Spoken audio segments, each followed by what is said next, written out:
네, 조금 씁쓸한 주제입니다. 부모와 자식은 천륜이라고 하지만 요즘엔 그 천륜에도 조건이 붙는 것 같습니다. 재산을 주는 대신 날 돌봐라. 이렇게 부모 자식 간의 거래가 오가는 건데요. 하지만 이 거래마저도 깨지기 일쑤라고 합니다. 먼저 아들과 법정 싸움을 하고 있는 90대 노인을 한번 들여다보겠습니다. 김 팀장, 그러니까 어떤 사건인 거예요? 바로 아버지의 나이는 90이 넘습니다. 네. 97세인데요. 아들을 상대로 지금 법정 싸움 중입니다. 31년 전 이 아버지는 아들에게 땅을 넘깁니다. 강원 평창군에 있는 1만 6천 평이 넘는 땅을 증여하게 됩니다. 이 노인의 아내가 묻히기도 한 곳인데요. 네. 이 선산을 증여하면서 아들에게 이렇게 조건을 내걸입니다. 절대 땅을 팔지 말고 날 잘 부양하라고 조건을 내걸입니다. 이 조건을 걸고 땅을 증여했는데 어찌된 영문일까요? 아들을 상대로 소유권 이전, 등기 말소 소송을 걸게 된 겁니다. 그러니까 절대 땅을 팔지 말고 나를 잘 부양해라 이런 조건을 붙인 건데 이 조건만 잘 지켰으면 관계가 좋았을 텐데 그렇지 않았나 봐요. 네, 문제는 잘 지키지 않았기 때문입니다. 약속한 땅도 이미 팔았고요. 그다음에 부양을 하지 못했기 때문에 문제가 생긴 건데요. 여러 번 그러면 땅을 돌려달라고 노인은 요청을 했지만 아들은 거절을 했기 때문에 법정 싸움까지 가게 된 거고요. 97세 노인은 이렇게 얘기합니다. 나 묻힐 땅만 좀 돌려달라라고 얘기를 하고 있는 겁니다. 네. 사실 근데 아들이 부모님 잘 말씀 따르고 그것도 못하면 그냥 땅 돌려주면 그만인데 그렇게 또 하지도 않았나 봐요. 돌려줄 의사가 없었던 걸로 보여요. 왜 그러냐면 그 해당 선사는 아까 보니까 16,000 제곱미터니까 한 3천여 평 되는 거 평수로 그렇죠. 얘기하면요.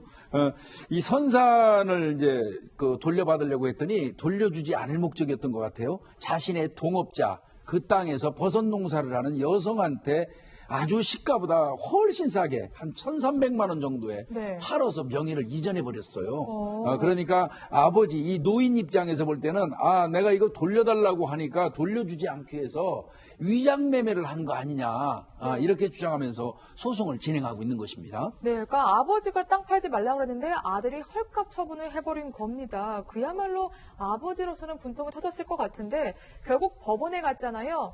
법원은 누구 손을 들어줬어요?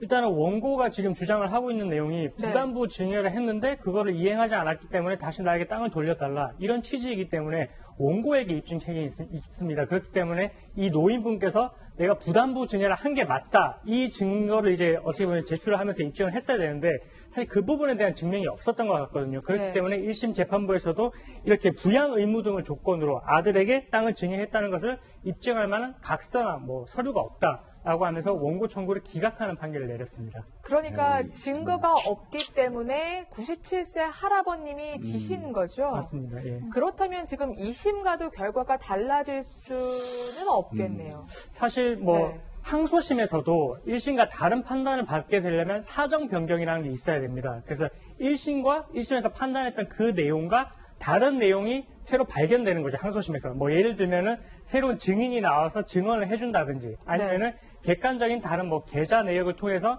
내가 이만큼을 준 게 있는데 여기에서 보답해 준 게 뭔가 있었는지 이런 여부들이 물증을 통해서 이제 밝혀져야 되는데 만약 그런 부분이 항소심에서 추가로 제출되는 부분이 없다면 1심 판결을 그대로 존중할 가능성이 높기 때문에 항소심에서도 그냥 기각이 될 가능성이 높습니다. 네.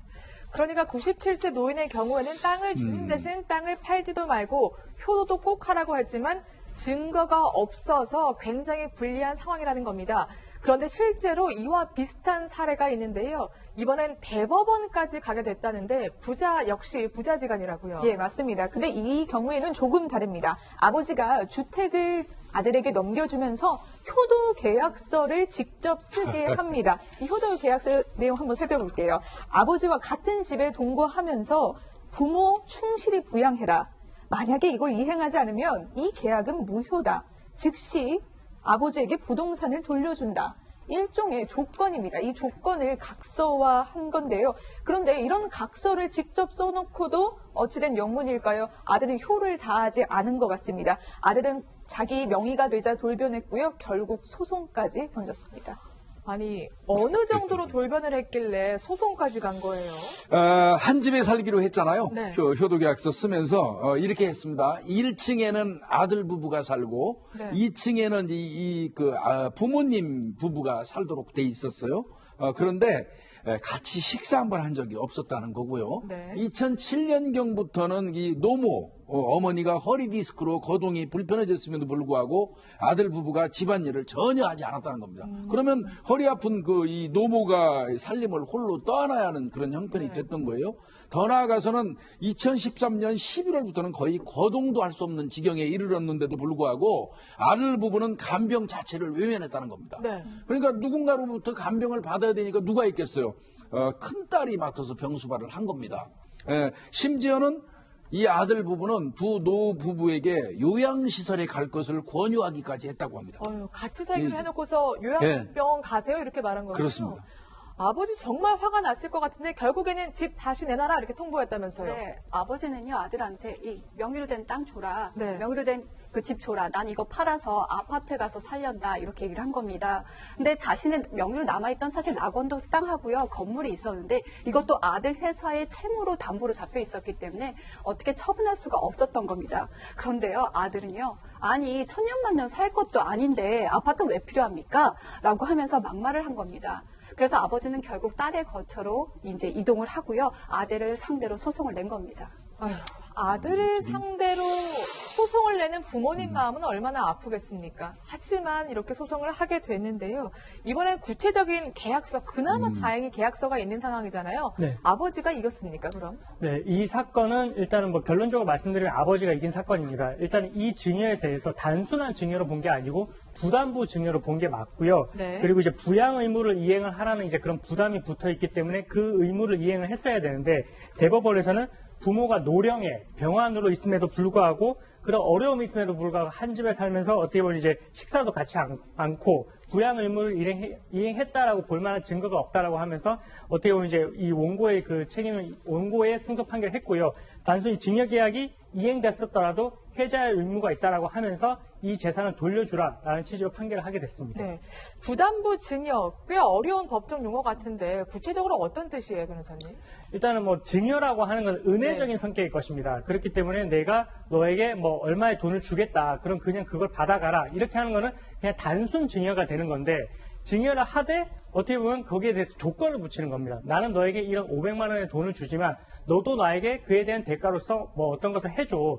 그러니까 내가 이제 노령의 사람이면 나를 좀 간호를 해줘, 간병을 해줘. 이런 조건을 붙였을 때 그렇게 하겠다라고 하게 되면 상대방은 500만 원을 받되 그에 해당하는 의무인 이제 간병을 하는 그런 의무를 부과를 시키는 것입니다. 네. 그러니까 요즘에 이렇게 조건에 붙여서 증여를 하는 부담부 증여가 늘고 있다는 거잖아요. 참 이게 어떻게 보면 서글픈 일이죠. 그렇죠. 부모 자식 간에 조건을 붙여가지고 내가 얼마 주면은 너는 나를 어떻게 해주고 그래서 오직하면 지금 폐기됐지만 불효죄라는 걸 만들었지 않습니까? 네. 예, 이게 참 도덕이 지배하는 사회가 좀 천국이래요. 그런데 도덕이 도저히 안 통한다면 그 하위 개념인 법으로라도 통제를 하는 이제 그런 그 시대가 온 것 같은데 이게 민법상 제가 보니까 그렇더라고요. 부모가 자식을 돌보는 건 1차 부양 의무라고 그러는데 네. 자식이 부모를 돌보는 거는 2차 부양 의무예요. 그러다 보니까 이게 이런 문제가 있는 것 같은데 민법도 차제에 좀 손 좀 봤으면 좋겠다는 생각이 듭니다. 네.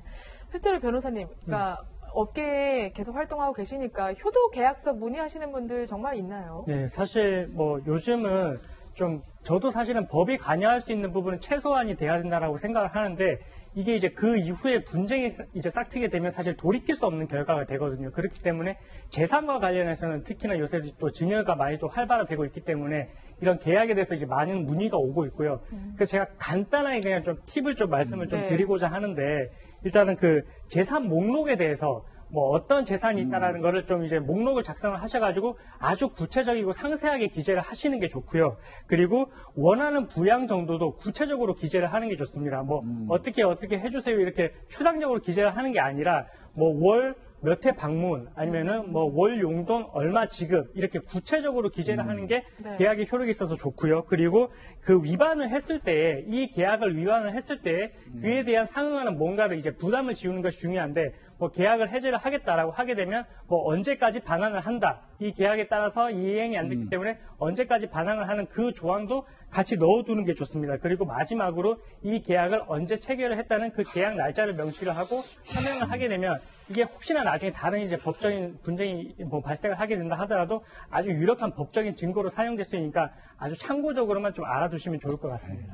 근데 사실 부모 자식 간에 이렇게까지 정말, 해야 돼 야. 하시는 분들 있을 것 같은데 변호사님 입장에선 정말 추천하는 방법입니까? 사실 뭐 네. 저도 부모님이 지금 방송을 보시고 있을 것 같아서 좀 이제 네. 조심스럽긴 한데 뭐 추천드리는 건 아니고 이런 걸 이제 조금이라도 이제 좀 가이드라인을 만들어 두시면 다음에 분쟁의 소지는 제가 봤을 때는 좀 줄어들 것 같아서 그래서 물론 이제 그게 없이 가장 잘 해결되면 좋겠지만 혹시나 있을 분쟁을 대비해서 제가 네. 참고적으로만 말씀드린 겁니다. 그 팁을 얻었는데 왜 이렇게 한숨이 나오는지 그렇습니다. 모르겠습니다. 예. 그야말로 굉장히 씁쓸한데요. 씁쓸한 마음은 조금 더 감춰두고 다음 순서로 넘어가 볼까 합니다. 저희가 실시간으로 질문 받고 있는 거 아시죠? 방송 보시다가 궁금한 점이 좀 생기신다면 아래 SNS로 남겨주시면 되겠습니다.